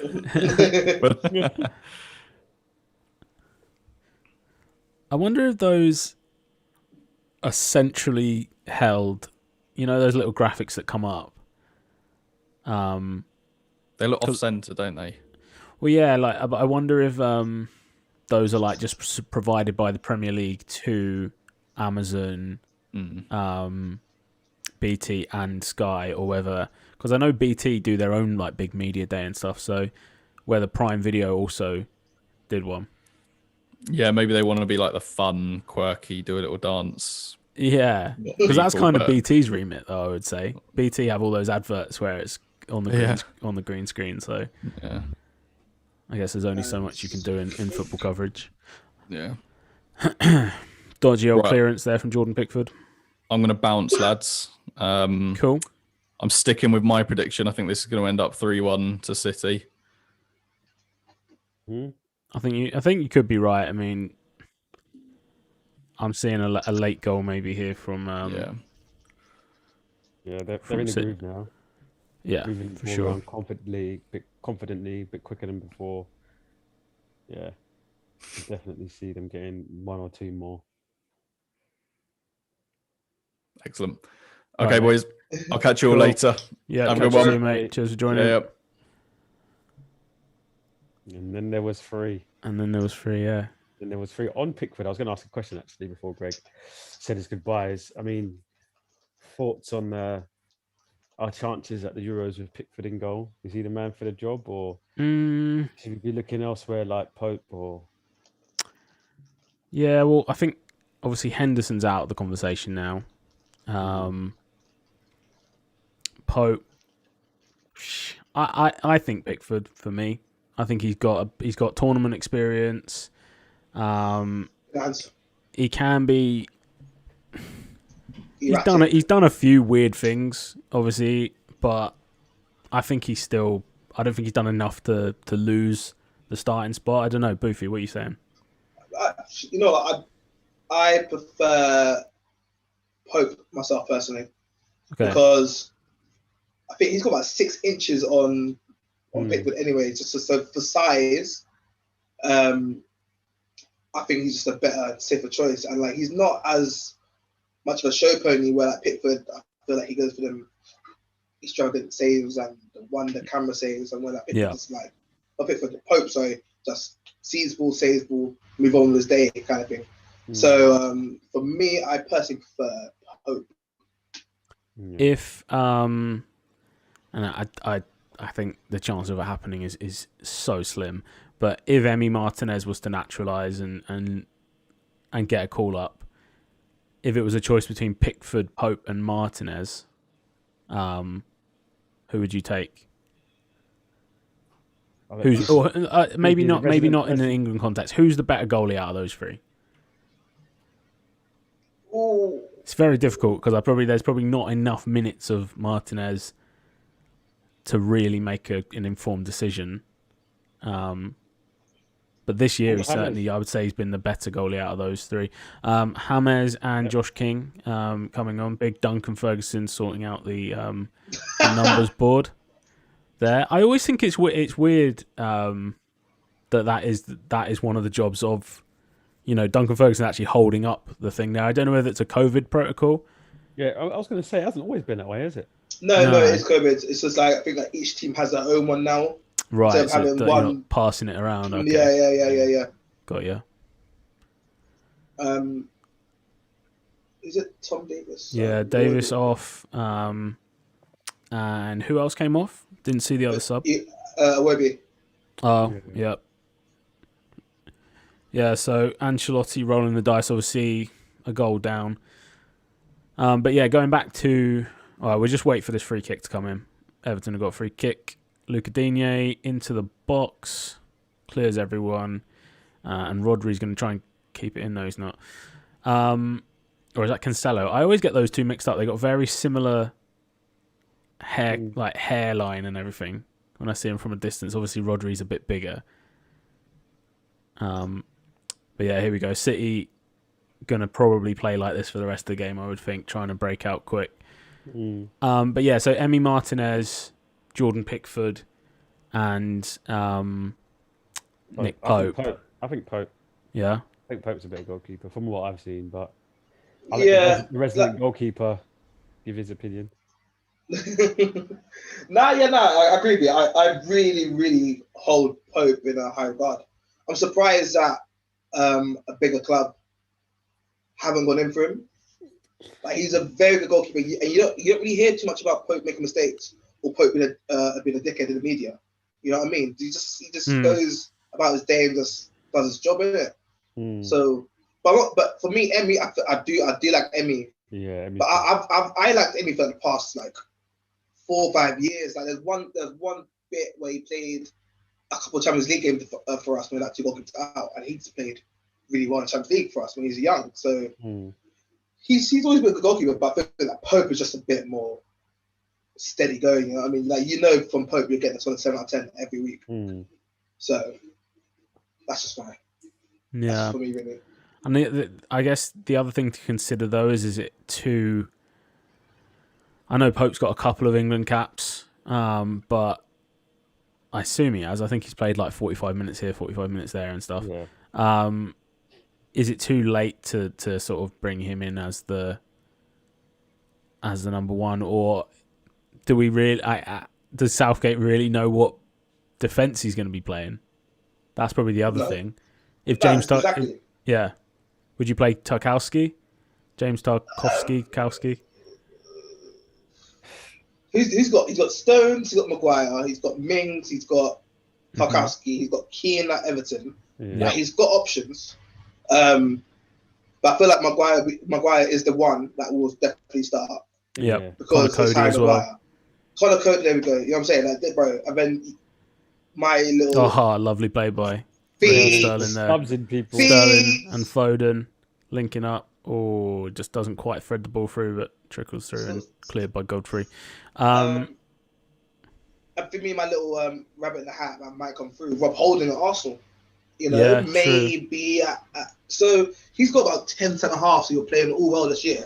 So I don't think he's got a clue who he takes, or who he starts with.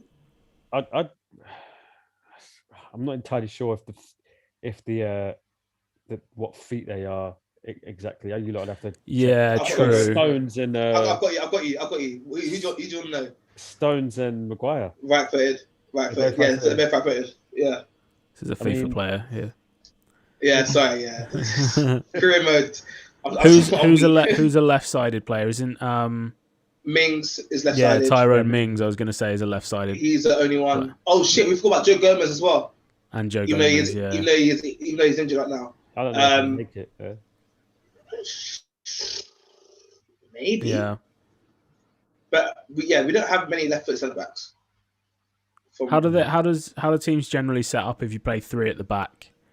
Do you just literally you have to go with two right footers and one lefty or what? Or vice versa. Yeah.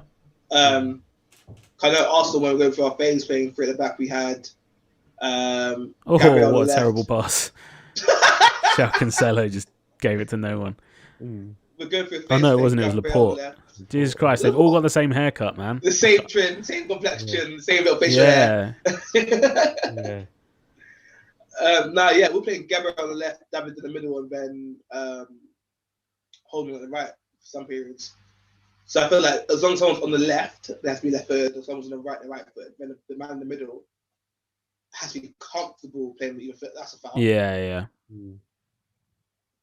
So.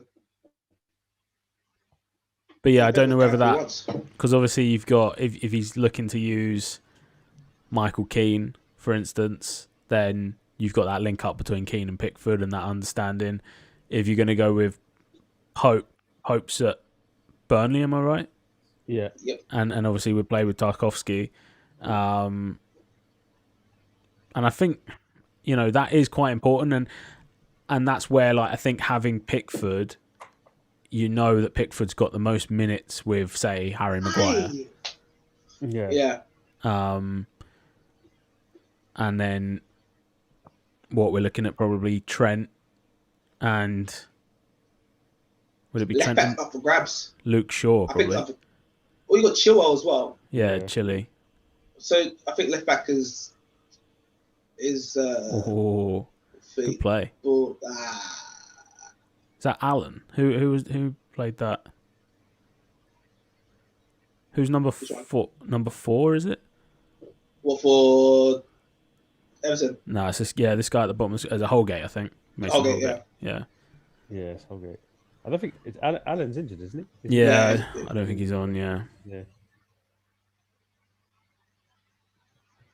Yeah, it's a tricky one. I mean, I think you play your best players who are in form, regardless of what fitted they are. Yeah. Yeah. I mean, if they're that good, they're elite centre backs, they should be able to use both. Yeah. That's the thing with professional footballers. Everyone assumes footballers should be able to use both feet for the professional.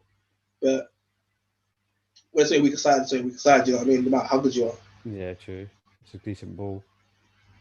Raheem Sterling on the byline. Poor touch. Oh. It is. You know what, Gareth? He's got a tricky decision. There's a lot of players doing well. There's a lot. What does he do? Does people not get selected? Do they go on the bench, or does he try and do a Wenger and just try and put people out of position and squeeze people in here and there just to get them on the pitch? But that feels like that has been England's downfall for as long as I've seen England in international tournaments, is that we crowbar our best players into positions that they're not necessarily ever playing at club level, and that costs us on the. I'd probably rather have, like you say, I'd probably rather go with maybe like a back four and a left footer and a right footer, even if it was like, I don't know, Maguire and Mings. What are you saying? Yeah, Mings ain't a bad shout. He's a good player. I would play Mings. I think Mings is good. Bernardo with a shot, goal. Good finish. Player, 3-1. I should have put a bet down. 3-1 City. They're too good, man. City are too good. Yeah, not really even much to say about that goal, to be honest. It's great shot. He had way too much space, really, for a player of his caliber to have an open, channel to shoot on goal there. Let's have a look at the replay when it comes through. But here we are. I feel sorry for Carlo because he needs to be a bigger team. Who's number 11? Sigurdsson's gone to sleep there. Sigurdsson is knackered out there, man. Yeah. But then Pickford, if you got, I feel like if you get that hand on it, you should be saving that. That's a massive hand he's got on that. So you should be tipping it around the post. See, that's the size though. If that's Pope. Pope saves that. You know what I'm saying? Pope saving that. Saves that. That's not right even in the corner. See what I'm saying? Yeah, it definitely looked like he could have saved it. I thought on watching it live that he just hit it too far into the corner. Nah. But when you watch the replay, it's not. He's got across. People say about his T-Rex arms. I was watching him in the warm-up. His arms they do look a little bit short. They do. Foden with a chance. Look a bit short. No, nothing. Challenge. Yeah, challenge. Yeah, I don't know, man. I'd go with Pope, man. He makes less mistakes. De Bruyne is coming on. KDB, he's going to get his 14? Well, with extra time, maybe 15 minutes. Man like Kevin. They'll want to get him on the ball probably as much as possible here as well. Yeah. And this is, if you're Kevin De Bruyne, if you're a player of De Bruyne's caliber, this is perfect time to be coming on as well, isn't it? Challenge. Nice open game. Who comes off? Bernardo? I would think Bernardo because he's got his goal. Yeah, I think Pep will keep the same structure. Could be Mahrez as well, and push Bernardo out onto the right wing. Yeah, one of those two is my prediction. Who do you think is going to come off? Yeah, I agree with you. Bernardo. I'm going to go Bernardo. Let's have it. That's a good angle. Oh my god, that's terrible. That's terrible goalkeeping. See, look. It's poor. He's curling it. He's got curl on it. I didn't realize. Yeah. So it's actually curling towards his glove. It's going towards him, bro. Yeah. And it is piss poor. I'm sorry. I am sorry. I don't like it. Do you know what it almost looks like? He's resigned to the... Raheem. It almost looks like he's sort of... Before he's shot, he's accepted that this is going to go in. And he's going to put it in that corner and I'll just do a dive and make it look like I'm trying to get the ball, but I know this is going to go in. And then he's been caught out because it's actually come at him and his arms are not outstretched. They're not... he's not... Did you see that save that... it was offside in the end, but Kasper Schmeichel's save against Liverpool at the weekend? No, I didn't see it. Remind me.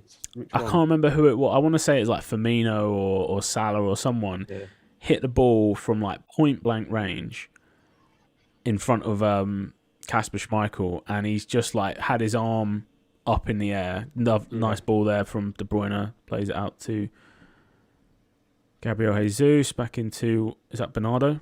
Bernardo, yeah. Goal kick.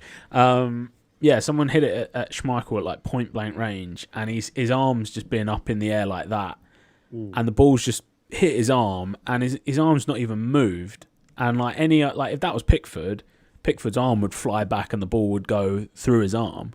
Yeah. And that's what makes me think in that situation Pickford's not expecting Bernardo to shoot that far into the centre of the goal. Pickford's just thinking, they're giving him a channel. He's going to put that in the bottom corner. I'll dive just so it looks like I've at least tried. And he's been caught out. Yeah, he's not putting enough strong enough hand on it. It's almost like it's hit him rather than him. Around the post.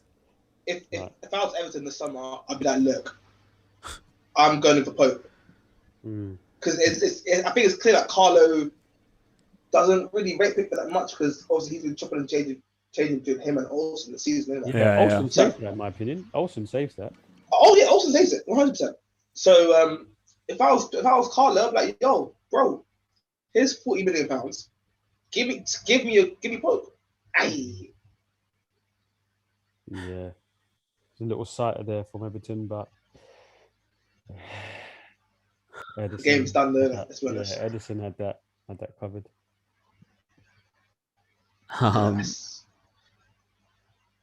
Let's have a look.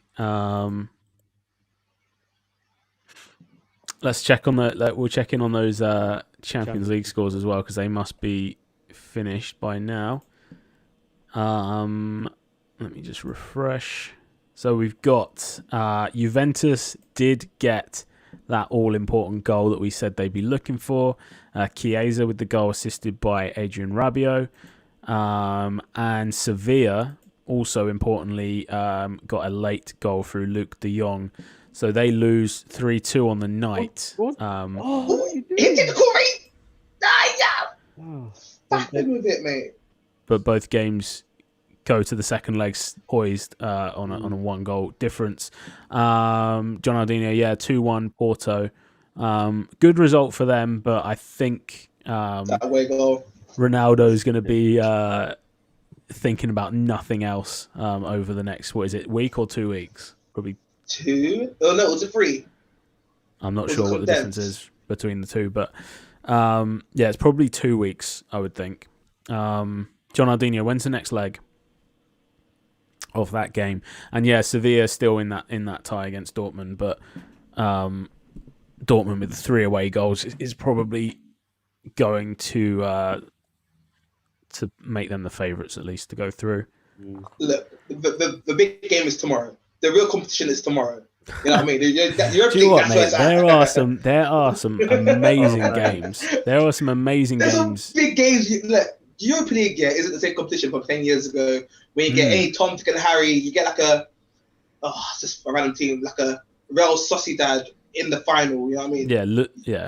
You got this. You got like proper teams. Spurs are the favourites, aren't they? I checked it well on Coral. They are. Spurs. It's Spurs the favourite. Nah, I'm not through. No. Man United are in it, aren't they? Still. Man United, us, Arsenal, Tottenham, and Leicester. That's England. Realistically, any of those Premier League teams have got a good chance of winning it. I can see like Leicester have got more than got the quality to win that. I know Leverkusen are in there as well. Leverkusen aren't any mugs.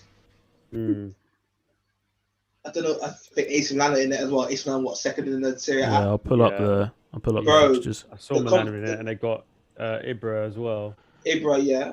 Bro, the competition's not a joke anymore, man. It's not a joke. So some of the teams in it, you've got you got Spurs, Man United, AC Milan, Leicester, Roma, Braga, like you say, Leverkusen, PSV, Arsenal, Benfica, Glasgow Rangers. Foden out wide here, playing the ball. City's kind of playing keep ball here, aren't they? Running the clock down. Yeah.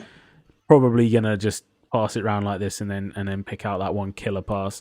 Villarreal, you've got RB Salzburg, Napoli are still in it, Shakhtar Donetsk, Ajax, and Lille, which most of those teams are Champions League teams. Yeah, more often than they're not. So certainly a good tournament still to play out there. Yeah, Boofy, what do you reckon? I think Arsenal have got more chance of getting. If I was Mikel, I'd really be trying to go for the league. I wouldn't be doing would you? Yeah, I wouldn't be doing them. I don't think when you list all those teams, I don't think we're good enough to win it at the moment. I don't think we're playing consistently enough to win it. And I think the way how everyone's inconsistent in the league, and like Liverpool dropping points, obviously City have just beaten Everton today. I don't know, man. We're not that far off top 4. You're saying 6 points. I do know what you mean, but then if you look at our run in the league, great play by Jesus. But that's his first. It's taken him 85 minutes to do anything great. I know. Do you know what? Him.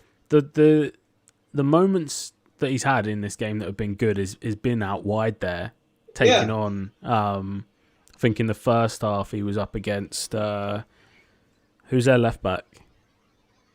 It was Godfrey. Yeah, Godfrey, and then whatever. Yeah. Digne in the second half. Oh no, sorry, Digne's at left back in the second half. Okay, so they swapped around. Corner here for City. City are do look like they might ruin your predictions of 3-1. I can see him This is possibly 3-1. scoring another goal here, but the game certainly looks to be over at this point. If you are watching along on stream and you've just joined us, we're about a minute or so behind the action. We're on 86 minutes and 40. City have just had a corner. It's been cleared by Everton, who are slow to break. Gylfi Sigurdsson sort of run himself into a corner there. They've gone back to Pickford. Pickford's gone long, and City regain possession. Kevin De Bruyne is on here. I think, they're going to play it out to him. Watch this. He's going to pick a mad pass. Look at that. Oh, what a pass. Out of play. You don't get better commentary than that anywhere else on the internet. Yeah, well, what about you, Beefy? Do you reckon we go? You think we're good enough to think? I mean, I'll be surprised if we beat Benfica. I mean, they're no mugs, mate. I know, but I think Benfica are full of more of individual players, isn't it? They got Vertonghen and Otamendi at the back. Oh yeah, I saw their team the other day actually, Benfica, and they've got It's a real not a bad team.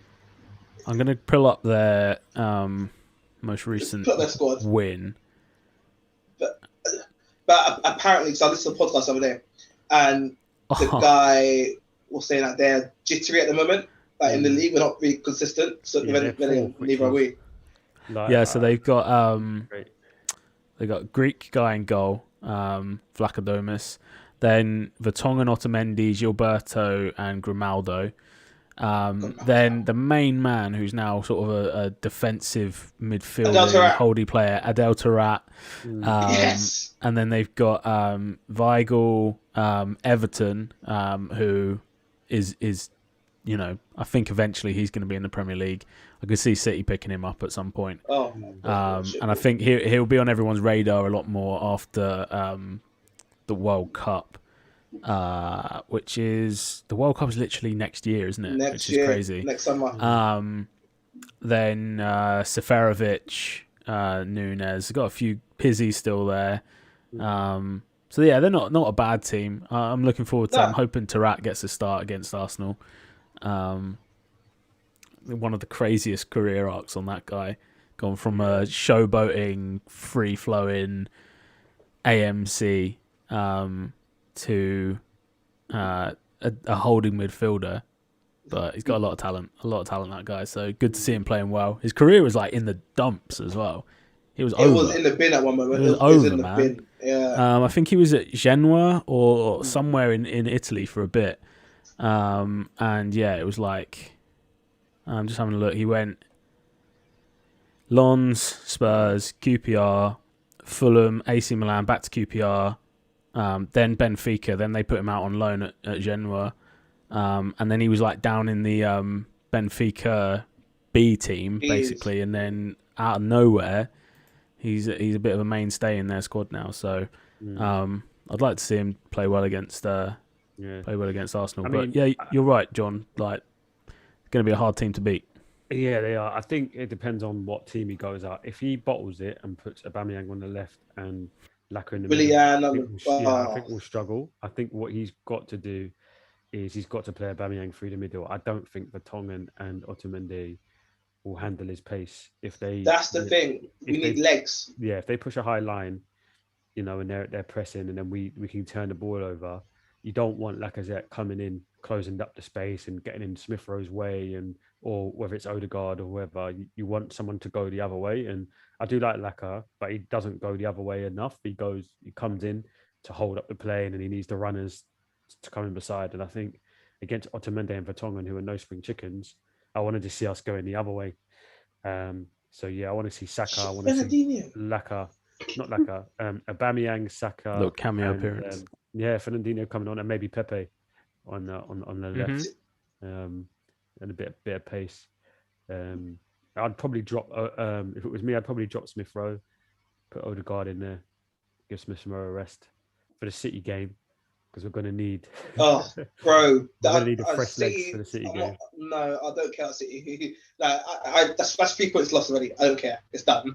I'd rather him go all out and just attack Benfica, man, because there's no technically home leg or away leg. You know what I mean? Because both games are technically away in it. So is that being played in a neutral Yeah. So we're playing in Rome tomorrow. Yeah, playing in Rome. Oh wow. Which isn't that like how ironic? Not the worst ground. Yeah, how ironic is that though? Like a year on, when obviously all of this started, and Italy was like the no-go zone of Europe, and now the UK is so bad that we're actually having to play in a neutral venue in Italy, instead. But what a difference a year makes. So we're playing in Rome tomorrow. I'm playing in Athens next week. I wonder if that could become did he just miss the ball here, or is this going to be looked at? James there. Oh, that's got hurt. Very strange action to kick over the ball like that. It doesn't look like they're going to look into it anymore, actually. But yeah, I wonder if that's something. Or see here on the attack, could grab a late goal, and it's put wide by Riyad Mahrez. Yeah, I wonder if that's a format they might look at. I mean, I'm sure they would want to look at playing those, especially the Europa League. I think the Champions League may be a little bit more like, it's sacred and playing those games. The home leg and the away leg and stuff is important. But the Europa League is possibly a tournament that they could put on more of a touring kind of thing. But the only problem is there really a market within Europe? And the answer is no. Like, would someone from Athens really be bothered about going to see Arsenal versus Benfica? Whereas really, if they were to put it on tour, it has to go a bit further out, and teams are not going to want to do that. It's full-time, by the way, in the game. It ends 3-1, so congratulations to, I think it was Boofy and Greg. Who both make an exact score prediction for the first game. John Aldinho, we're talking about Benfica's squad and how they've resurrected the phoenix that is Adel Taarabt from a broken man from the ashes all the way to star man in the holding role in their midfield. John Aldinho, what's your thoughts on Arsenal-Benfica? Are Arsenal likely to go through in that tie, or you think Benfica might be a step too far? Nothing kind of unexpected maybe in this game tonight. I think City proving the kind of well-oiled machine that they are. That you can see the league table there. They're 10 points. 10 points clear. 10 points clear at the top. Have they got a game in hand or not? No, 24 games. No, it's done now. For everyone, but 10 points with 14 games to go. Delph. Oh, bless him. Snot. What do you do? He's just chatting to the Man City boys, isn't it? Because he's yeah. Delph, man. He doesn't really get much game time, does he? Nah, bro. It's like you can't. There's no justification for him starting at Everton, is there? If you think about it. Yeah, true. Those are early results just popped up there. So Burnley. Burnley Fulham 1-1. Another, draw specialist. Fair performance from Fulham, but it's another performance that puts us, 2 more points probably into the relegation zone. Away 6 from. Points though. Yeah, 6. I mean, it's 6 points, but I still expect Newcastle and Brighton to have enough to keep Fulham. I actually, obviously we've not watched the Fulham game and we've not really talked about them too much tonight, but I honestly think Fulham are going to go down as one of the best, one of the better probably not the best. There's been some really good Premier League teams that have gone down, but one of the better Premier League teams to ever go down. And it's just going to happen that, I think we might get 33 to maybe 36 points, something like that. But I just think the Premier League has been the spread of teams and results this year has been so good. The only positive from it is I think they can start building soon. and if not, they probably are doing it now. They can start building for next season, and we'll kind of hit the Championship ground running. But it's certainly a disappointing season as a Fulham fan, and especially to get that promotion and then not get to see the team in the Premier League, not actually go to a Premier League game. And, COVID struck when we were a Championship team, and it's probably going to end when we're a Championship team again. Some minor positives there around like the stadium. We're obviously going to have the refurbed Riverside stand is going to open, and hopefully that'll open while we're a Championship team pushing for promotion. So we'll have it's not going to open a lovely new stadium and then have Liverpool and Chelsea and Man United coming down and battering us by the Thames in front of a lovely 37,000 people or whatever the new attendance is going to be. But yeah, I just think Premier League's too good this season. We're not quite. We didn't make a good enough start. But yeah, I hope that they just stick with Scott Parker and he can sort of start thinking about getting us back into the Premier League if we do go down. But yeah, we'll have to do I'd like to do a watch along though of one of the Fulham games, because I think we play good football, but it'll probably be a draw. So yeah, that's where we're at. But yeah, I think this has been good though. I'm definitely we'll definitely do some more of these watch alongs. I've enjoyed it. It feels like I'm back in the pub. It's nice. Pub watching the game. Yeah, you know what? I was about to say the same thing briefly. It has got that bit of a pub feel to it. I have to just get some food ready next Couple of cans. Yeah, that's it. Cans and food. Yeah, I mean that's the good thing as well is that it's not as intensive as doing the actual podcast itself. Like when you do the podcast, you know that dead air is a crime kind of phrase is true. Like there's no point at which when we do the podcast that we can all just like be silent and be watching a football game, because obviously someone's going to listen back to that on someone's got to listen back to that on Spotify. But yeah, at least with this, we can do a bit more. And obviously, in the grand scheme of things, on a Champions League night, this is probably not the most watched game of the week. So if we can pick up some, we'll be picking up some sort of Super Sunday and Saturday lunchtime games as well along the line. So I look forward to it. I like I say, I've enjoyed this as well. I like the content style, and hopefully we can get a few more people popping off in the chat as well on the next ones. Get some questions in for Boothie about his sofa. So yeah. So guys, I think what we'll do is we'll probably end the stream here. Thanks again for joining me, and thanks for the people that have been chipping in the chat, particularly John Aldino. And yeah, John Aldino, we have to get you in on the next watch along as well. Hopefully once your boiler's been fixed. I think that was the issue today. So hopefully you're all right with that and that's all get sorted. But until then, we'll see you on the next watch along. Cheers, guys. Cheers.